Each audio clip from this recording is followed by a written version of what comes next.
Kamonohashi project, we call it Kamo, started getting involved in the sex trafficking issues in India in 2012. Throughout our pilot projects with 5 local partners in 2012, we got realized the depth and the seriousness of the issue more and more, in addition to the widest variety of stakeholders involved or should be involved in this sector. At the same time, we learned that the local partners are very committed and have profound knowledge and ample experiences gained from the ground. I'm sure that other NGOs which we have not been able to partner with are also very committed to the issue. Kamonohashi was set up by 3 then university students in 2002 to combat child sex trafficking.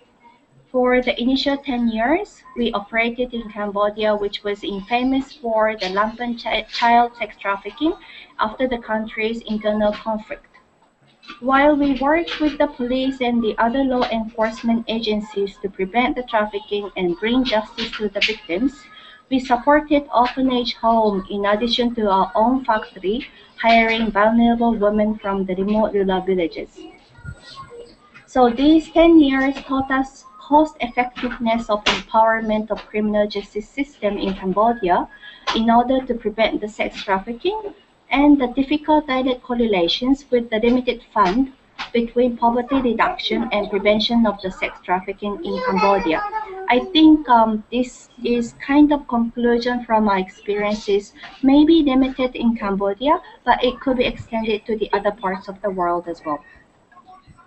So therefore, in India, we work on strengthening the criminal justice system as an effective deterrent factor, while we cater to the needs of the rehabilitation and restoration of the survivors of the sex trafficking.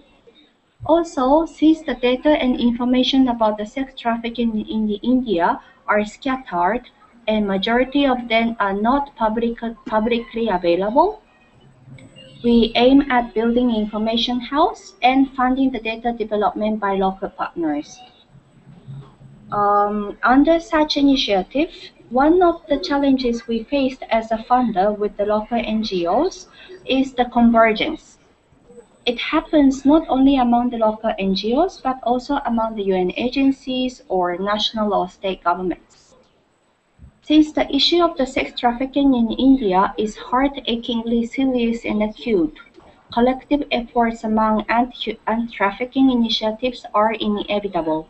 And yet, due to the vast geographical spread, deep cultural differences from state to state, or a number of the stakeholders in the sector, and yet too scarce funding from internal and international institutes, convergence has not been emerged, although the necessity of it has been loudly called for. Therefore, Kamonohashi is also in a process of empowering itself to be able to facilitate and contribute to the efforts on the ground.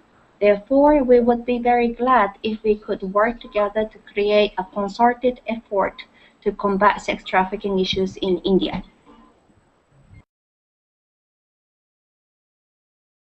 Ideal scene is to make a convergence and then facilitate the local partners to work together on, like, let's say, even geographically if they are apart. If both of the organizations are working on the prevention or they are dealing with the same survivors from destination to the source. Therefore, we would like to see this kind of convergence among the local partners. That's the biggest challenges, and that's the biggest hope that we would like to see in 5 years' time, let's say.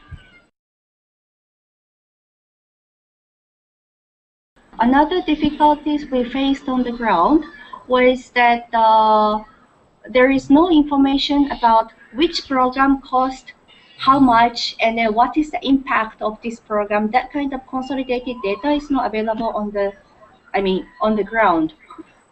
Therefore, perhaps as a funder, it would be great to have a list of the program and then which program has what kind of impact. I think this impact can be collected from the impact assessment report by each NGOs. And then somebody like Dasra needs to compile it into making a list, I think. But then from the funders or from the international donors perspective, it would be great to have this kind of like cost impact analysis among the interventions done by the local NGOs, I think.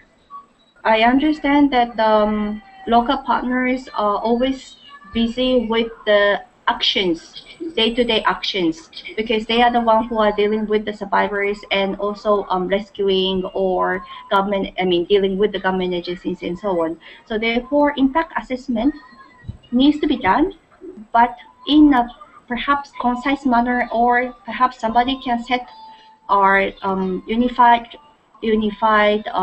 formula or the format so that the local partners do not have to spend unnecessary time to come up with the impact assessment report. So that needs to be done for the sector, I think.